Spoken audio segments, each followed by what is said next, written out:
ఏంటి లాక్డౌనా? ఏంటి corona situation గుర్తొచ్చిందా? ఫ్రెండ్స్, అదేమీ ఉండదు. మోదీ గారు చెప్పినట్టు అలాంటి పరిస్థితి ఉండొచ్చు అని, అలా మనం కూడా పొదుపుగా కొంచెం జాగ్రత్తగా ఉండాలని.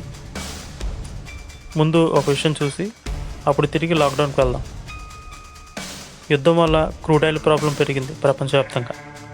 అంటే పెట్రోల్, డీజిల్, మన ఇంటి వంట గ్యాస్ వరకు ప్రాబ్లమే. యుద్ధం వల్ల హర్మోజ్ నుండి వచ్చే ట్రాన్స్పోర్ట్ తగ్గిపోయింది. 1-2 షిప్స్ అలా వస్తున్నాయి.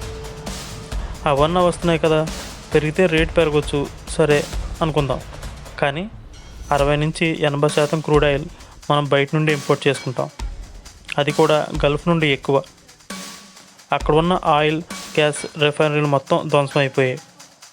మనం ఇంపోర్ట్ చేసుకోవాలి అంటే అక్కడ ప్రోడక్ట్ ఉండాలి కదా. అదే ప్రాబ్లం. వేరే దేశాల నుండి ఆయిల్, గ్యాస్ కోసం ఆల్రెడీ ఇండియా ప్రయత్నాలు చేస్తుంది. మనకు తెలుసు, ఈ ఆయిల్, గ్యాస్ ఎక్కువ గల్ఫ్ నుండే రావాలి.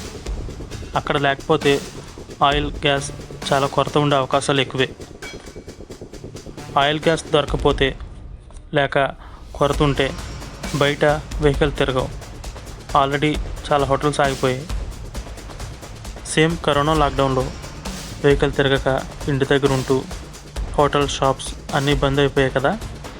అలాంటి పొజిషన్ కొంతవరకు ఉంటుందని, అందుకే లాక్డౌన్ అనే పొజిషన్. 10 రోజుల నిల్వలు మన దగ్గర ఉన్నాయని కేంద్ర ప్రభుత్వం ఆల్రెడీ చెప్పింది. ఓ పక్క కమర్షియల్ గ్యాస్ ఆపి కొంతవరకు సేవ్ చేసింది. పూర్తి లాక్డౌన్ కాదు, అప్పుడు చూసిన కొన్ని పరిస్థితులు రావచ్చని. కాబట్టి కొంచెం జాగ్రత్తగా ఉందాం. రష్యా లాంటి దేశాల నుండి ఆయిల్ ఎగుమతి పెంచుతుంది గవర్నమెంట్. మీకు తెలిసిన ఇన్ఫర్మేషన్ కూడా కామెంట్ చేయండి, షేర్ చేద్దాం. Thank you.